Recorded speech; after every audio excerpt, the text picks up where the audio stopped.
Estimadas irmãs e caríssimos irmãos desta abençoada instituição, que Jesus, na sua infinita bondade, nos envolva a todos na sua paz e que Deus nos abençoe.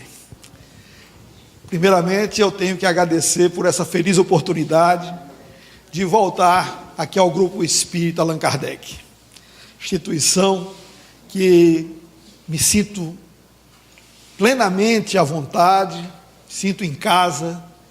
Tamanha é a vibração harmoniosa dos que fazem essa instituição, tamanho é o carinho com que eu sou recebido quando eu tenho essa oportunidade de aqui estar.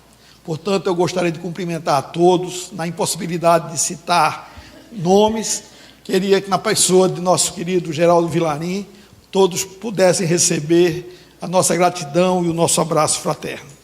Eu o faço não só em meu nome, mas em nome da instituição que o Vilarim acabou de mencionar. É o Grupo Espírita de Djalma Farias, localizado ali no bairro da Encruzilhada, mais especificamente na Marechal Deodoro, instituição esta que está, como o Allan Kardec, a serviço da causa do bem, isso desde 1956.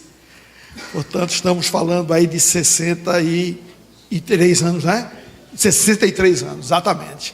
E eu tenho tido, naquela abençoada instituição, a feliz oportunidade que muitos aqui têm, não é?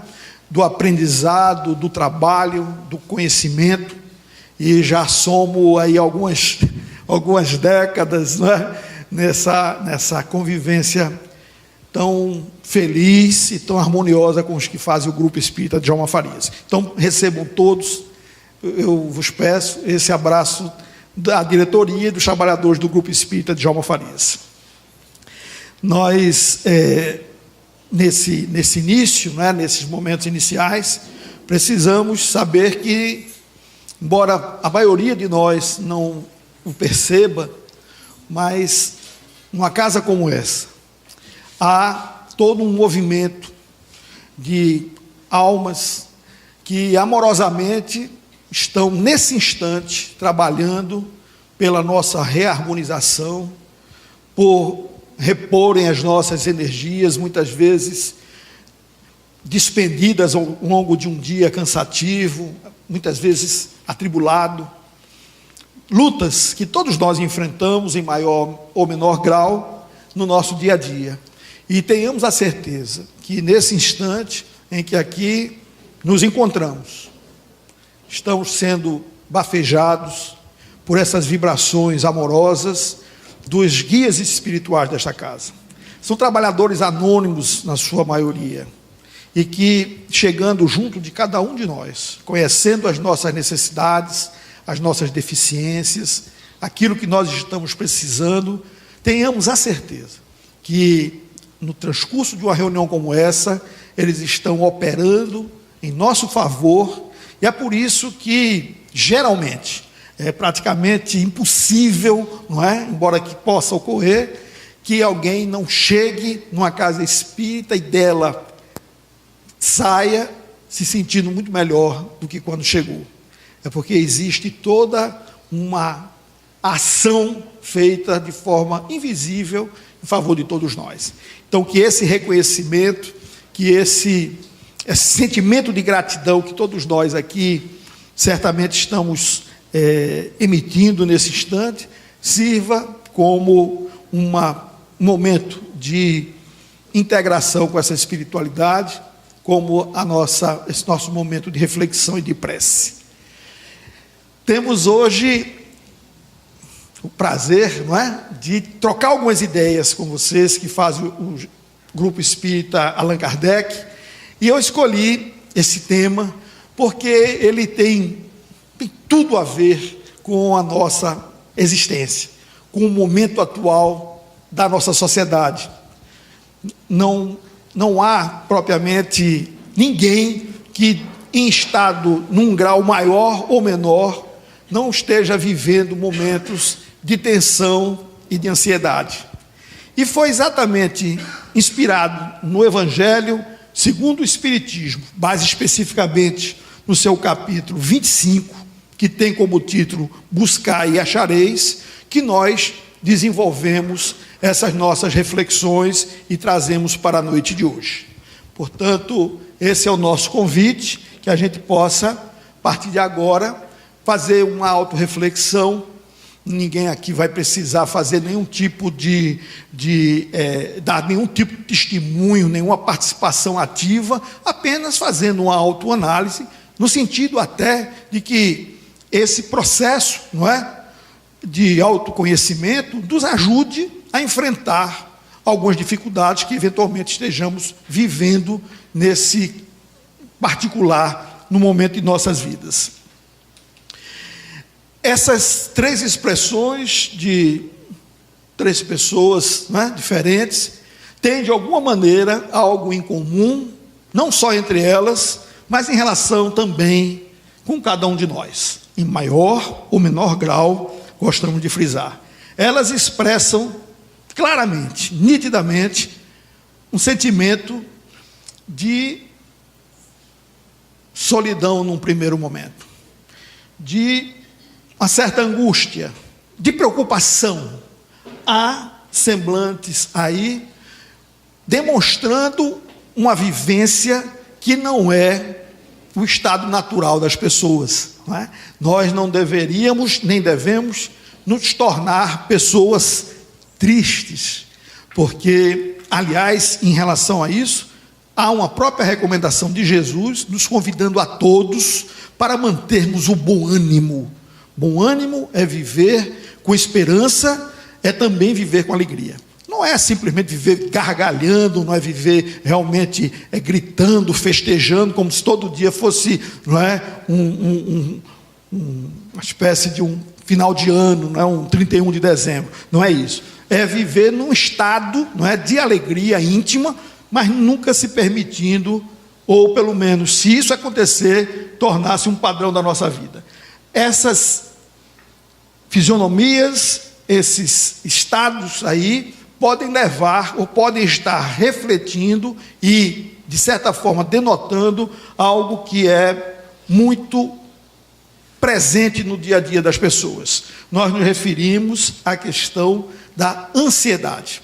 Ansiedade é um dos primeiros degraus, se não for o primeiro degrau, para um problema que está assolando a humanidade. Isso não é privilégio dos nordestinos, não é dos brasileiros, não é dos sul-americanos, é a humanidade como um todo, tem vivido um ritmo muito acelerado, que leva a um estado de desarmonização interior, psíquica, emocional, que nós conhecemos como ansiedade.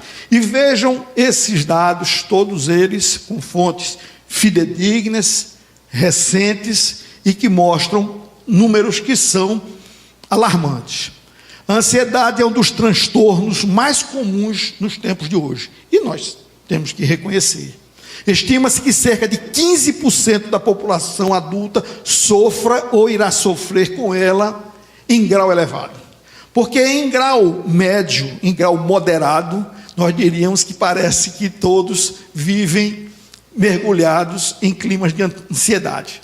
Mas em grau elevado, que poderá causar distúrbios realmente da própria saúde, no conjunto, não é, da saúde, que é a saúde física e mental e espiritual, nós que somos espíritas, a ansiedade poderá levar a essas situações. Ela se expressa de diversas formas, mas ela é sempre marcada por esses pontos.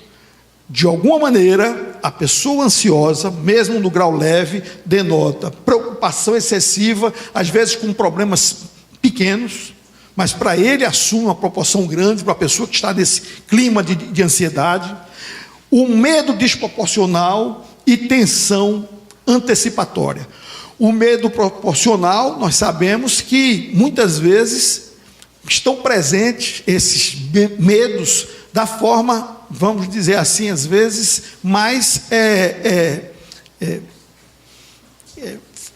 comum na vida das pessoas. Existem pessoas que vivem assoladas por medos, e na maioria deles, medos sem nenhuma razão de ser, medos infundados. E diz ainda o texto, que eles estão aí, esses sintomas estão associados, não é, a uma gama de desarmonias físicas. E essas desarmonias físicas, que tudo começa no mental, no psicológico, né, no pensamento da pessoa, né, na sua psique, causam desarmonias e desarranjos na própria organização somática do indivíduo, no seu próprio corpo, não é? Naquilo que nós temos de mais denso em termos materiais. Tudo pelo desencadeamento de um tipo de hormônio que todos vocês conhecem, não estou trazendo aqui nenhuma novidade, que deveria, se colocado na corrente sanguínea, colocado em circulação no organismo, nas dosagens normais, seria um elemento motivador de bem-estar, de disposição para o trabalho, para enfrentar desafios. A adrenalina tem essa finalidade, mas de forma descompensada, excessiva, produzida de forma desordenada por transtornos de ansiedade, isso leva a pessoa a desequilíbrios físicos, como dizem os especialistas. A gente aqui vai ver apenas alguns sintomas mais comuns num quadro de ansiedade. Naturalmente que nós aqui vamos estar aqui em um caso ou dois, em situações mais extremas em 3, seja como for, que ninguém fique alarmado com isso, porque é muito melhor nós conhecermos as nossas dificuldades, nós conhecermos as nossas fragilidades momentâneas, porque é dessa maneira que nós temos condições de superar problemas e desafios. A gente não vai adotar uma postura de, como se fosse um avestruz, não é? Que dizem que quando em situação de risco, coloca a sua cabeça, se estiver num buraco, né, num local que possa se esconder, imaginando que ela, não vendo o seu derredor, estaria se ausentando dos riscos que estão à sua volta. Não, nós precisamos. Então, angústia, não é? É algo que está muito associado a um quadro de ansiedade, podendo levar, como dissemos, à depressão, medo. Essa tensão antecipatória, a pessoa, só para dar um exemplo, tensão antecipatória, a pessoa vai fazer uma prova, não é? Um exame qualquer de admissão a uma faculdade, ou um concurso público, ou qualquer situação que ela vá se submeter a uma situação de estresse, ela começa 1 mês antes, 15 dias antes, já está tensa e já está vivendo todas aquelas sensações que seriam até compreensíveis e naturais durante o momento do ato. É você antecipar, não é, um processo de tensão que é normal no ser humano, tá certo? Mas o que é normal é que ele se manifeste, que ele comece a produzir efeitos na pessoa com antecedência. A irritabilidade. Nós sabemos que hoje as pessoas, nós, de um modo geral, temos, em maior ou menor grau, gosto sempre de frisar, quadros de irritabilidade, como talvez antes não fossem assim tão presentes no dia a dia. Parece que essa velocidade em que o homem moderno vive, essa fonte parece que inesgotável de informação, tantos inputs, né, entrando na nossa mente, no nosso cérebro, informações vindas das mais diferentes fontes, parece que causam esse estado de irritação, ou então contribui para que a irritabilidade se estabeleça no nosso mental. E o que é pior, muitas vezes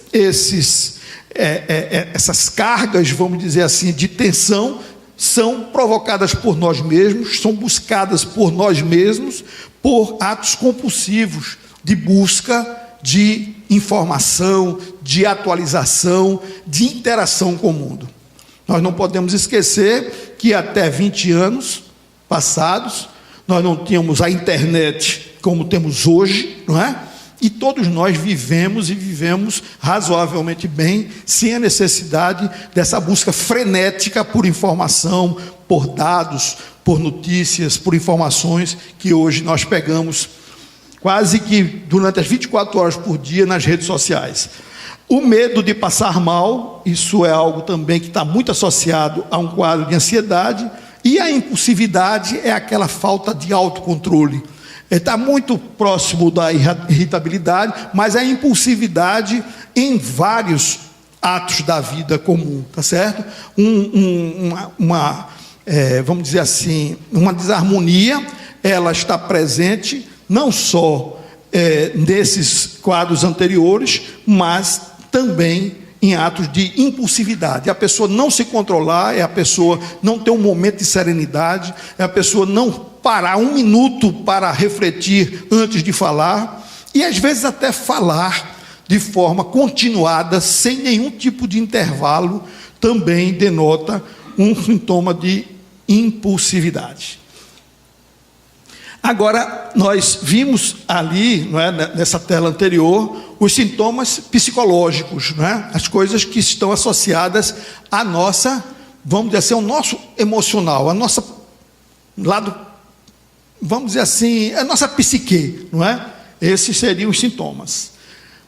Agora, há uma manifestação, muitas vezes, desencadeada pela ansiedade, que se refletem com esses sintomas. Nós também não vamos ficar aí muito preocupados se temos aí 1 ou 2 casos desses, porque eu diria que se tivermos até 4 desses itens, ainda estamos dentro de um padrão de normalidade diante da vida, do que hoje nós experimentamos no dia a dia.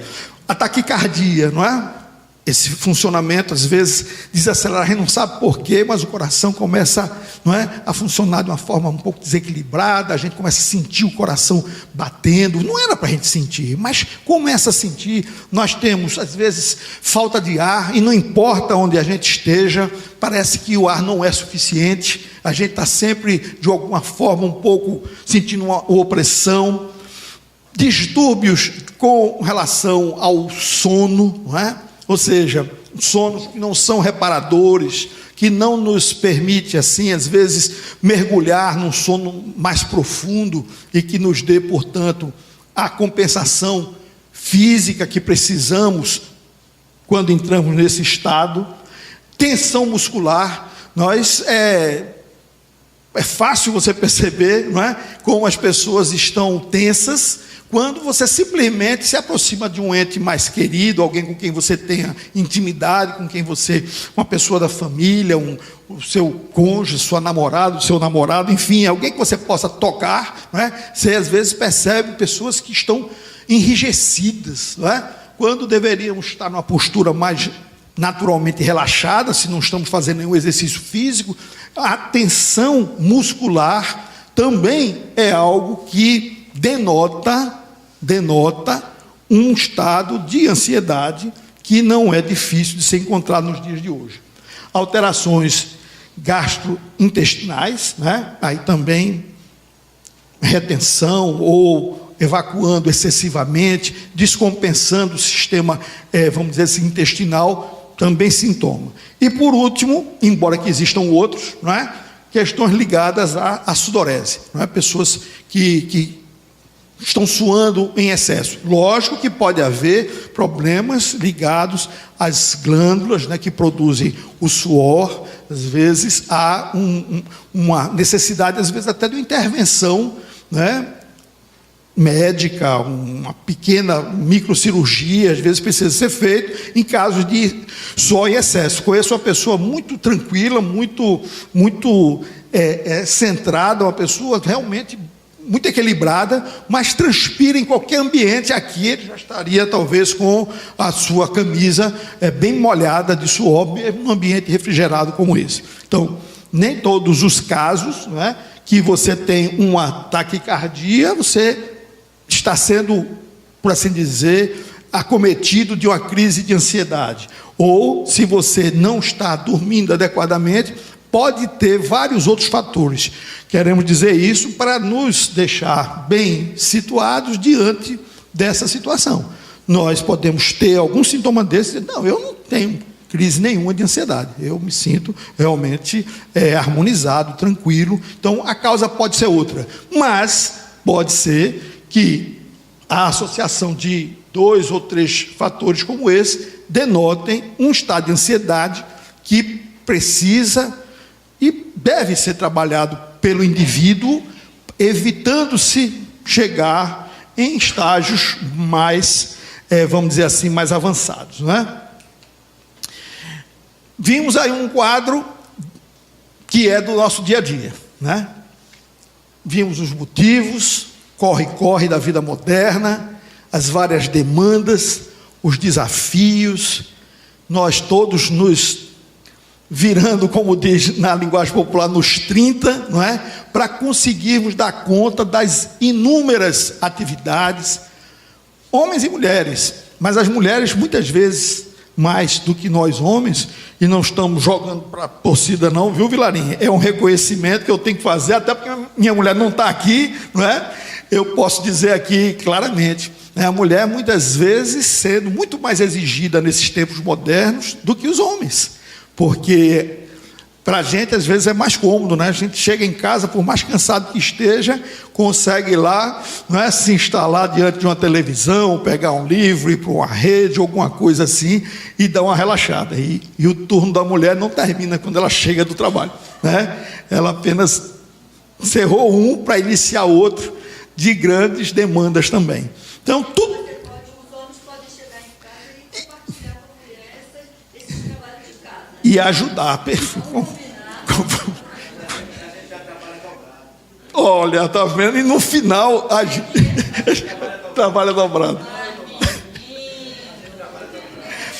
O fato é que nós, né, tenhamos ou não, né, o estado de ser dono de casa ou dona de casa, mas não faltam, não é, demandas e não faltam atribuições e coisas para a gente realmente fazer no dia a dia que nos tomam, muitas vezes, nos levam até a certos estados de desequilíbrio. E nós escolhemos essa imagem, não é? Porque não tinha foto na época de Jesus, nem ninguém pintava, não é? Fotos, né? A imagem de Jesus a pincel. Nós trouxemos isso só para lembrar, essa imagem de que, diante desse quadro, de tanta dificuldade, de tanto corre-corre, tantas aflições, a gente estava vendo agora, anteriormente, naqueles momentos preparatórios antes dessa reunião, o André Trigueiro falando, né, sobre essa praga que está assolando no mundo, que é o suicídio, né? Suicídio. E ele falava que uma das proteções que o indivíduo pode ter contra esse estado, não é, de chegar a pensar, cogitar no suicídio, é uma crença. Ele fala uma crença. Ele disse, olha, ele não falou em Deus, nem em religião, mas uma crença num ser superior. E isso ajuda muito. Então, Jesus nos deu o caminho para nós vivermos, por assim dizer, mais sossegados, mais tranquilos. Aliás, se nós lermos atentamente o Evangelho de Jesus, todas as lições que ele deixou, que foram trazidas pelos 4 evangelistas e colocadas no papel, nós vamos ver que Jesus previu e estabeleceu soluções, caminhos, alternativas para todos os problemas da nossa vida. É por isso que ele, sem nenhum tipo de vaidade, mas num estado de autoconsciência pleno, elevado, ele disse que era o caminho, a verdade e a vida. E que ninguém chegaria a Deus, portanto, ninguém chegaria à perfeição sem seguir o caminho que ele representa ser. Então ele dizia, está lá em Mateus, capítulo 7, versículos 7 a 11. Pedi e se vos dará, buscai e achareis, batei à porta e se vos abrirá. Porquanto quem pede recebe, quem procura acha, e aquele que bate à porta, ela se abrirá. Qual homem, faz Jesus uma reflexão, sempre daquela forma didática, tão cristalina de ensinar, de transmitir conhecimentos, ele faz aí um comparativo, não é? Para a gente poder serenar o nosso espírito, no que se refere às coisas que nós precisamos e que Deus tem a condição de nos proporcionar. E ele diz assim: qual homem dentre vós? Ele falava lá para a multidão, estava lá não só os seus apóstolos, mas os seus centenas, milhares de seguidores. Muitas vezes Jesus reunia 2, 3 mil pessoas numa fala, num monte, na beira de uma praia, num local público qualquer. E ele dizia: qual o homem dentre vós, né, se referindo a não só àqueles, mas a todos nós, que dá uma pedra a um filho que lhe pede um pão? Qual, ou se pedir um peixe, dá-lhe-á uma serpente?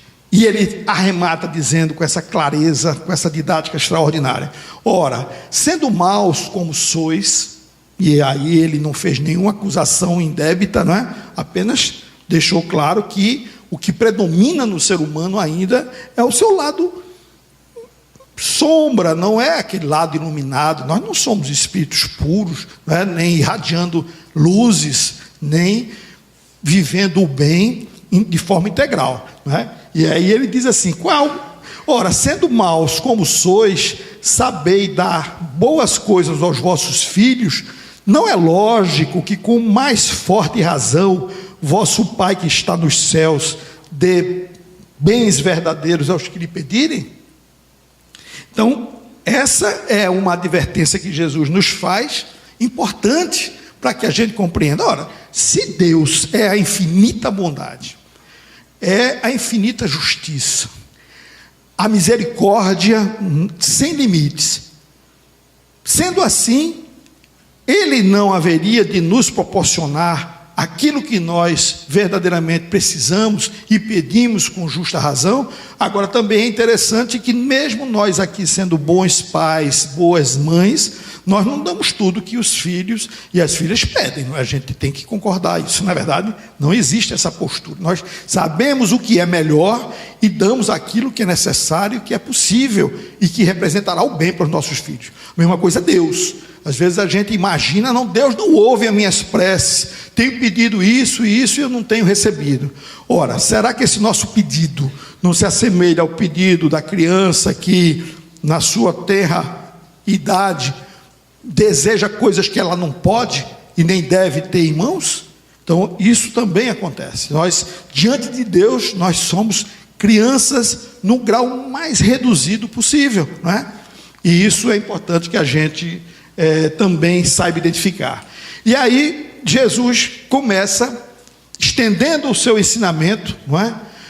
Nos permitindo essa tranquilidade, nos dizendo: eis porque vos digo o quê? Porque depois dele ter dito que qual é o homem que mesmo sendo mau não oferece uma serpente a um filho que lhe pede um peixe, nem tampouco uma pedra a um filho que lhe pede um pão, então eu vos digo que não vos inquieteis por saber onde achareis o que comer para sustento da vossa vida, nem de onde tirareis vestes para cobrir o vosso corpo. Não é a vida mais do que alimento e o corpo mais do que as vestes? Naturalmente que aí nós temos que, como ensinou Paulo, não é, o discípulo, aquele que mais divulgou os ensinamentos do Cristo naqueles tempos iniciais do cristianismo, Paulo de Tarso, não é? Ele recomendou nós sabermos tirar o espírito da letra. Significa interpretar as palavras. Jesus não está dizendo que a gente não vai acordar todo dia, não vai fazer nada, não precisamos, não é, mover um dedo que seja para que as coisas que nós precisamos venham até nós. Não pode ser assim.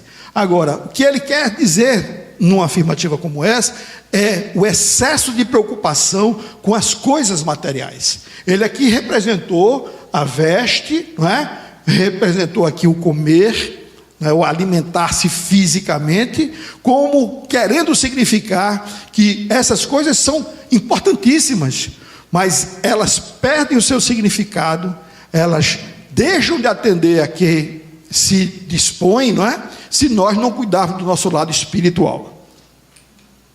E ele avança mais ainda dizendo, nesse esforço, não é, hercúleo que Jesus aí realiza, no sentido de nos tirar da aflição, nos tirar da inquietação, nos tirar da aflição que leva ao desespero. E aí ele disse mais: olhem, observem os pássaros no céu não semeiam, eles não ceifam, não guardam em celeiros, não faz nada que precise, que poderia ser feito para que eles tenham a sua alimentação. Deus provê as suas necessidades. De igual modo, também Deus provê as nossas necessidades, desde que nós tenhamos como algo presente na nossa consciência, é que a nós compete fazer a nossa parte, não é o pedir ou almejar alguma coisa com uma fé extraordinariamente,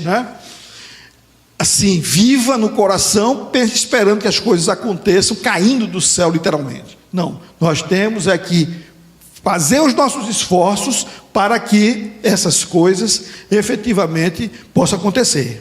Fazendo a nossa parte, a providência divina proverá o necessário. E aí ainda ele fala mais, complementando, já que falou de alimentos, fala do vestuário. Nem Salomão,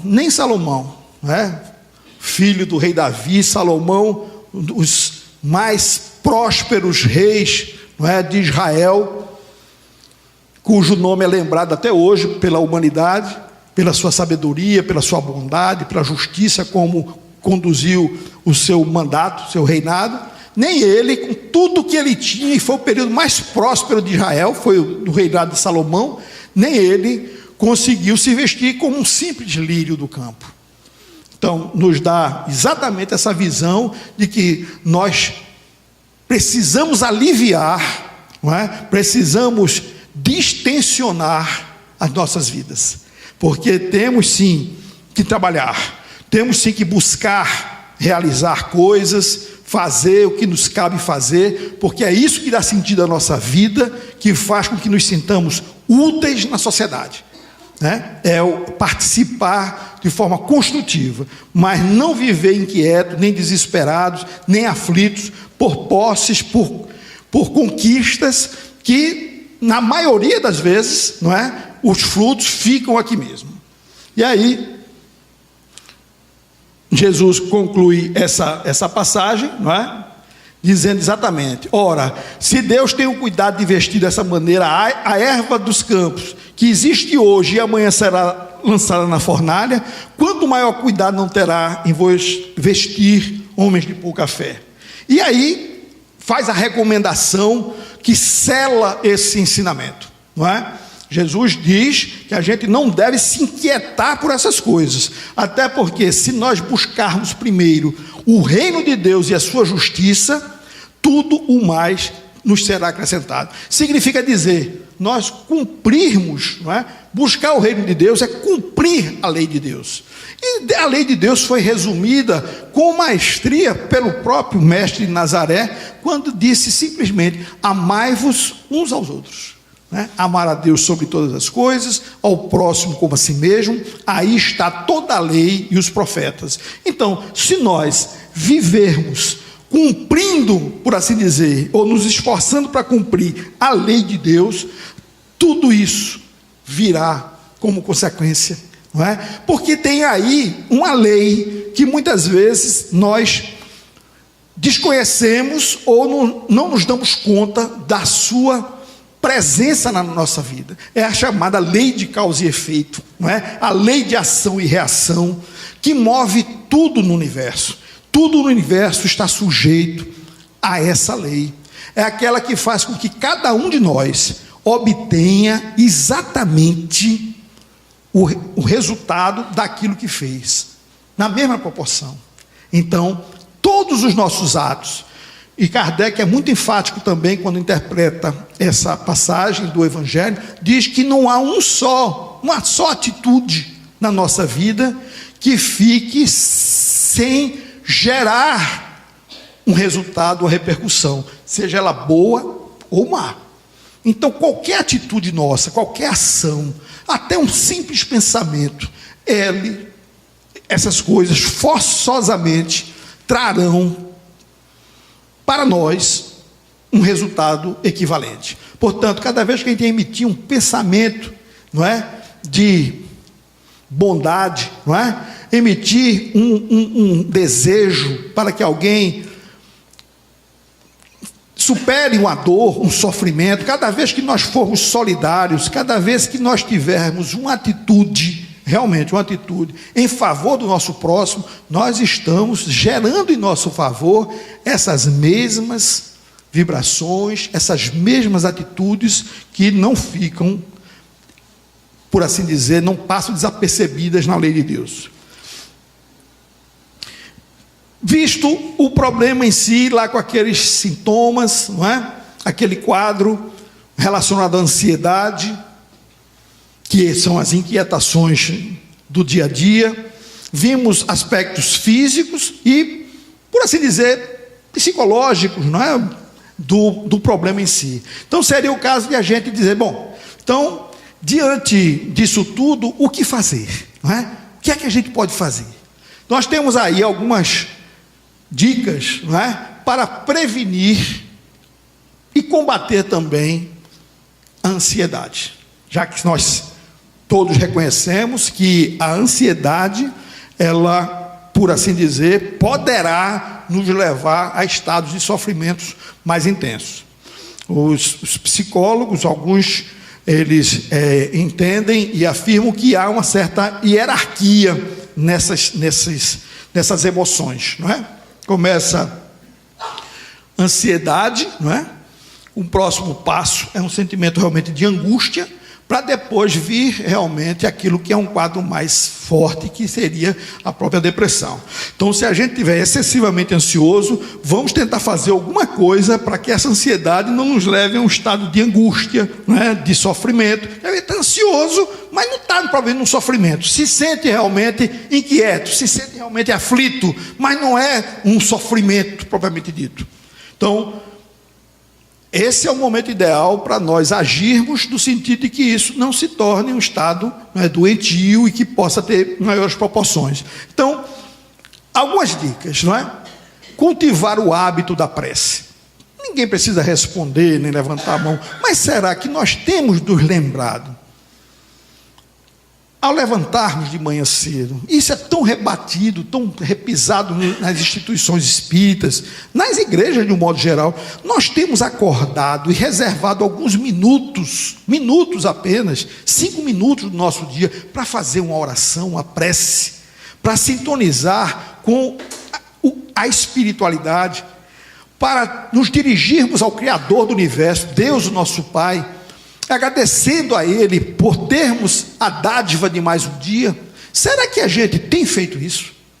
Ou simplesmente a gente acorda e já bota os pés para fora da cama, e quando vê já está, não é? Tomando banho, quando vê já comeu, já está na rua, e o dia correu e a gente, meu Deus, não é?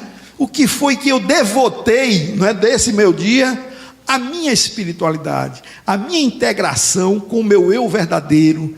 O que é que eu fiz nesse momento de conexão com Deus? E sai às vezes exposto, não é, a riscos que não deveriam levar a situações mais sérias, mas que às vezes a gente, nesses riscos, a gente tropeça, nessas situações a gente se aflige, cai em certas armadilhas por invigilância, por falta da oração. Então o ideal é que a gente reservasse alguns minutos do nosso dia, antes de começar o dia. Mas eu tenho que chegar muito cedo no trabalho.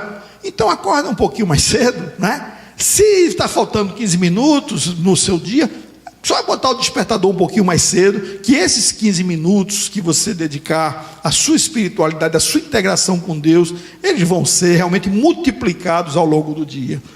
Praticar a meditação. Meditação hoje até os médicos, não é? Os psicólogos, os psiquiatras estão recomendando. E lembrando sempre que meditar é não pensar. É importante que se diga isso. Não, fulano está ali meditando no que ele vai fazer. Na verdade, ele não está meditando. Ele está refletindo, né? Ele está pensando, questionando. Que o meditar, não é? Pelas origens, não é? Orientais, é um estado de não pensar. Porque o homem é um ser que se distingue de todos os outros seres pela faculdade de pensar. pensar de forma continuada, que os animais inferiores pensam de forma estanque, não é? Tem pensamentos, mas não é conseguindo as reflexões que nós fazemos. Mas é reservar alguns momentos do dia até para não pensar. E aí tem qualquer pessoa que faça uma busca em sites de qualidade na internet, livros que existem, formas de meditação. Os médicos já estão aconselhando isso. Se você faz 15 minutos de meditação por dia, não importa o horário, pode ser até de noite, isso dá uma calma, uma quietude, dá um reequilíbrio no seu ser, que é extremamente valioso. É você ficar alguns momentos no silêncio interior. Porque se a gente for pensar direitinho, e já estamos pensando, não é? A gente parece que não para de pensar, né? Mas não tem que ser assim. Não tem que ser assim. Nós podemos sim desacelerar o pensamento, que é como os espíritos superiores descansam. Eles não descansam dormindo, deitado numa caminha quente ou friazinha. Não, é desacelerando o pensamento. E nós podemos treinar isso. Fazer projeções otimistas. Nós precisamos pensar de forma otimista em relação às coisas da vida. Porque tem gente que acha que está tudo perdido sem nem começar. Tem gente que desiste sem nem dar o primeiro passo na caminhada. Tem gente que imagina que tudo vai dar errado, a despeito de que ele tenha toda a condição de vencer. Mas é um estado, às vezes, patológico, de desequilíbrio, que é ser pessimista em relação às coisas. Então, tudo na vida, encaremos com mais otimismo. Isso ajuda a nós. Tem uma coisa tão simples, às vezes a gente está vivendo momentos de aflição, não é? Uma inquietação. Às vezes você repetir uma frase, um pensamento construtivo, edificante, como nos ajuda? Olha, eu vi num documentário excelente, não é, que eu vi nessas TVs por assinatura, a questão de a pessoa simplesmente superou uma crise existencial muito grande durante o seu dia, várias vezes por dia. Ele dizia, sem nem estar ainda bem, ele dizia: meu Deus, muito obrigado por haveres me curado. Simples assim: meu Deus, muito obrigado por haveres me curado. E repetia isso quando a cabeça estava dando volta, dando giros, preocupações sem justificativa, sem cabimento, sem nexo. Repetia, é como se fosse um mantra. E é interessante que o organismo, ele responde positivamente aos pensamentos que nós alimentamos. Porque se a gente imaginar que tem uma taquicardia, se a gente imaginar que nós temos uma deficiência cardiológica qualquer, se nós, na hora de aferirmos a nossa pressão arterial, a gente imaginar que a pressão está alta, ela vai dar alta. Eu já fiz esse tipo de experiência, qualquer um pode fazer. E se você, durante o momento que estiver fazendo o exame, né, você pensar de forma equilibrada, harmonizada, isso reflete na sua circulação sanguínea e altera até mesmo a aferição seus batimentos, da sua pressão arterial. Perceberam? É a mente. Então, no que a pessoa pode estar até doente, não é? Está passando por um grande problema. Somente repetir para si mesmo, mentalmente, não é? Agradecer a Deus, esse sentimento de gratidão muda muita coisa para melhor na nossa vida. Gerenciar o tempo. Tem gente que vive muito estressado, muito aflito, porque não sabe muitas vezes dizer não, não é? Não sabe, porque tem horas que o não, apesar de que o não é uma palavra, não, fulano só sabe dizer não. Não é isso, não é? Às vezes dizer sim em excesso, dependendo para que você diga sim, pode não estar sendo uma postura muito adequada, muito saudável. Então, gerenciar o tempo implica também em nós dizermos não para certos apelos, para certas situações, para certas demandas que não são adequadas para aquele momento. Então, a gente, às vezes, no esforço de querer agradar a todos e a todo mundo, não é? Não sabe dizer um não a coisa nenhuma. E isso causa, sim, estresse, causa, sim, ansiedade e aflições. Manter o foco no presente. Como é uma atitude simples, meus amigos, e nós não vivemos o momento presente. Há um livro que, se alguém aqui desejar adquirir, eu até recomendaria, eu acho que eu já li umas 3 vezes esse livro, é O Poder do Agora. É de um alemão radicado no Canadá. Ele é um psicólogo, um escritor, é um best-seller, são milhões de livros que ele já vendeu, colocando apenas em prática uma coisa muito óbvia, mas ele faz de forma tão bem concatenada, de uma forma tão bem ordenada, que a gente aprende o método, mas é o do viver o agora, porque a maioria das nossas aflições, das nossas dores, dos nossos sofrimentos, não estão sendo, por assim dizer, gerados nesse momento presente. Ou a gente está remoendo dores e traumas e frustrações e dificuldades que a gente viveu lá atrás. Às vezes tem coisa que a gente, nem na infância a gente consegue mais esquecer, e olha que já faz tempo que nós deixamos da infância. Ou então, antecipando preocupações. Ele recomenda, de uma forma muito resumida aqui, né, nas minhas palavras, é viver o momento atual. Porque nós, às vezes, como eu disse, às vezes quando a gente se dá conta, a gente já está na rua e não sabe nem o que fez, não sabe nem o que comeu. Aproveitar o momento do tomar um banho. Esse momento deveria ser solene, deveria ser um momento sagrado nas nossas vidas. Coisa simples, mas você sentir aquela água cair sobre você. O benefício que aquela água está lhe produzindo, não é só sob o ponto de vista físico, limpando as impurezas do corpo, não. É a energia que ela contém, que a natureza dotou aquela água de uma imantação fluídica, energética, que se você sintonizar com a água, e dela você tentar extrair os benefícios, como isso é importante. A gente come, não sabe nem o que comeu, não sabe o sabor das coisas, é tudo muito rápido, sempre pensando, está tomando banho, está pensando no café, está tomando café, está pensando em tirar o carro da garagem, está tirando o carro, já está pensando no trânsito, está no trânsito, já está pensando no trabalho. A gente nunca está onde a gente está. Essa que é a verdade, nunca estamos onde estamos, porque nós estamos onde está o nosso pensamento, não é o corpo. Nós estamos aonde está o nosso pensamento. Então, se você está comendo e está pensando na comida, ela está sendo útil e proveitosa para você. Está tomando banho, você está lendo um texto, se concentre naquele texto, está conversando com a pessoa, pense e olhe para a pessoa. A gente está conversando com a pessoa, está pensando o que a gente vai dizer, a resposta que a gente vai dar, ou então já está pensando em outras coisas que não é a conversa. Nós não vivemos o presente. E os psicólogos recomendam foco no presente, exercitar o desapego. O desapego é uma das maiores causas de sofrimento dos espíritos desencarnados. Nos contam, né, os benfeitores espirituais, é o apego às coisas. Levam as pessoas que desencarnaram, porque a gente tem que reconhecer que daqui a 50 anos, poucos de nós vamos estar aqui. Vamos concordar, né? Mesmo que alguém aqui tenha 30 anos, com 50 vai para 80, então já... Aí Vilarinho vai olhar para fazer o cenário. Estaremos todos no mundo espiritual daqui a 60 anos, tá certo? Com exceção dessa jovem aí, ela tem muito tempo de estrada ainda, mas de um modo geral, nós estamos indo, outra jovem ali também, agora já estou vendo que tem mais gente que daqui a 50 anos provavelmente vai estar aqui bem, viu, Vilarinho? Mas o fato é que nós temos que encarar isso com naturalidade, que a verdadeira vida não é essa que nós estamos vivendo, nos ensina a doutrina espírita.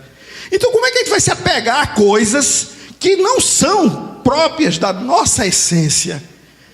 O desapego das coisas materiais e desapego das pessoas também. É amar sem apego, dificílimo, é um grande desafio, mas nós precisamos chegar a esse nível. Isso inclui os filhos, cônjuges, os pais, os amigos, as amigas, amar a todos, mas sem desejar manter essas pessoas cativas no nosso convívio em tempo integral. Isso também é desapego. E por último, desenvolver a solidariedade. Quando nós somos solidários, como temos uma atitude de solidariedade em relação aos nossos semelhantes, a gente, como dizem os espíritos amigos, né, na literatura vastíssima que existe, quem vive para fazer a felicidade dos seus semelhantes não tem tempo de ser infeliz. né? É simples, porque tem duas coisas aí. Você está tirando o foco dos teus problemas para tentar ajudar alguém que esteja vivendo dificuldades, e ao mesmo tempo você está fazendo movimentar aquilo que nós falamos inicialmente, que é a lei de causa e efeito. Ora, se você está trabalhando, ajudando alguém, fazendo bem por alguém, esse bem volta para você. E essa solidariedade só faz aumentar o nosso grau de felicidade. Agora, vamos admitir que a gente já esteja realmente numa crise de ansiedade. Olha, sinceramente, o que você falou, até concordo com algumas coisas, tudo bem, tem coisa que a gente pode resolver aqui com essa lista que você colocou, que não é minha, mas ajuda. Mas pode ser que nós estejamos numa situação que realmente precisa de tratamento. E o tratamento, quando se trata de problemas emocionais, não é, psicológicos, a primeira coisa que a gente deve pensar é procurar um especialista. Porque nós estamos na Terra, e vivendo na Terra, nós temos que buscar soluções que nós, seres humanos encarnados, podemos nos oferecer uns aos outros mutuamente. Então, buscar um especialista não tem nada de desonroso, não é sinal de fraqueza, você não está passando recibo de desajustado. Se você procura um psicólogo, um analista, se você se consulta com um psiquiatra, não tem nada de errado nisso, pelo contrário, o ruim é se a gente quiser evitar esse tipo de coisa, às vezes por um ego muito grande, ou por não querer reconhecer que precisa de ajuda, e o problema se tornar pior. Então, se há algo que está causando um desconforto tão grande sob o ponto de vista emocional, que está fazendo a sua ansiedade ficar fora de controle, consulte um especialista. Isso não quer dizer que você não vá procurar essas outras recomendações simples de se pôr em prática. Na casa espírita, nós que temos o privilégio, no bom sentido da palavra, de conhecermos os ensinamentos da doutrina espírita, passe magnético e água fluidificada, recursos valiosíssimos, e que todos nós aqui, de alguma maneira, já experimentamos os seus efeitos, né? Quantas vezes a gente toma um passe, até uma dor de cabeça que a gente estava sentindo, ela se desfaz, ela se dissipa, e nós entramos num estado mais de bem-estar.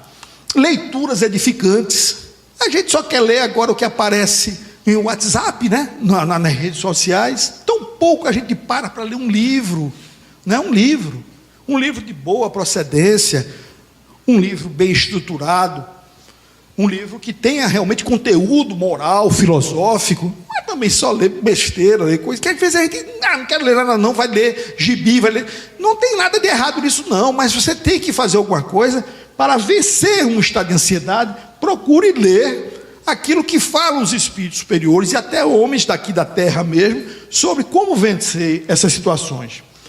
Desenvolver atividades físicas é muito bom. Você não precisa se tornar um atleta, não é? Você não precisa ser realmente uma pessoa, o número 1 da sua academia, não é? Viver como se fosse assim um atleta profissional. Não é isso. Mas às vezes o simples ato de caminhar, está provado, alivia tensões. O andar, o se movimentar, não é se esgotar fisicamente não, em exercício muitas vezes que não leva a nada, é o ato de caminhar, faz com que circule no organismo determinadas, não é, substâncias, determinados, não é, hormônios que causam bem-estar e aliviam a ansiedade. Evitar bebidas alcoólicas, sim, porque nós sabemos, como diz o Espírito Camilo, através do Raul Teixeira, ele sabiamente diz que a dosagem que nós precisamos de algo no nosso organismo, o próprio organismo já produz suficiente para que ela seja suprida. Qualquer coisa além disso já é o excesso.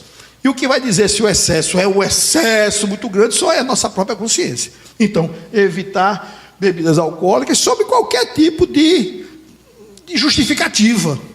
Mas se você, enfim, toda sexta vai tomar o seu vinho, sua coisa assim, você também, você responde pelos seus atos. Você não está fazendo nenhum mal a ninguém. Se tomar um copo de vinho, se tomar uma cerveja, melhor é que não tomasse. Mas se isso acontecer também, que ninguém saia daqui com o peso da consciência. É procurar realmente, não é, ter um equilíbrio e nunca se permitir excesso em nada. Participar de atividades humanitárias, é aquilo que a gente viu lá. O seja solidário. Uma casa como essa, quantas oportunidades não cria? Vilarim estava dizendo aqui, olha, nós distribuímos 120 feiras, não é? Cestas básicas. Quanta gente não se beneficiou com isso? Somente você, ao receber um sorriso de gratidão, uma manifestação, não é? de carinho de alguém que se sente ali beneficiado, como isso faz bem? Isso ajuda no tratamento também. E aí, para encerrar, aquele ensinamento de Jesus. Se há algo que pode realmente nos livrar da ansiedade, das angústias, das aflições, é o amor, né? É o amor no sentido mais amplo da palavra, aquilo que Jesus disse lá em João capítulo 15. O mandamento que vos dou é que vos ameis uns aos outros como vos tenho amado. E ele ainda fecha, a maior demonstração de amor é aquele que dá a vida pelos seus amigos, pelos seus semelhantes, em algumas traduções. Então é isso, vamos realmente vencer, né, as coisas da vida, vamos manter a esperança, mas sobretudo, eu queria citar aqui um verso tão bonito, que nesses momentos aí de aflição, às vezes a gente esquece, mas no cancioneiro popular, não é? Nós temos Nelson Cavaquinho, os mais antigos aqui, feito eu devem lembrar, né? Ele tem um verso tão bonito, não é? Poético, e tão apropriado para esses tempos difíceis que a gente está vivendo. A música é Juízo Final, e ele diz, né, nos trazendo esperança ao coração, ele diz: o sol há de brilhar mais uma vez, a luz há de chegar aos corações, do mal será queimada a semente, e o amor será eterno novamente. Então, que nós possamos ter essa certeza, fomos criados por Deus para a felicidade. Todas as dificuldades que nós vivemos, tudo isso vai passar. Não importa a sua dor, a minha dor, ela é temporária, ela se extinguirá. Só temos que ter paciência, fé e perseverança. Deus nos criou para a perfeita felicidade. Não, então Deus se enganou em relação a mim. Não, você ainda não é feliz, porque nossa amiga ali, muito simpática, ele riu agora. Não é que Deus não se esqueceu de você, não. É que nós é que estamos nos esquecendo de nós mesmos. Quando nós trabalharmos pela felicidade do nosso semelhante, nós estaremos construindo a nossa própria felicidade. Então é isso, Vilarim e todos que fazem essa casa abençoada, muito obrigado pela atenção, pela paciência, pela generosidade com que nos receberam, e que nós possamos agora, né, encerrar. E eu pediria a um de vocês, talvez você mesmo, Vilarim, por gentileza, que pudesse fazer a prece de encerramento. Que Jesus nos abençoe a todos, nos conduza na sua paz de volta aos nossos lares.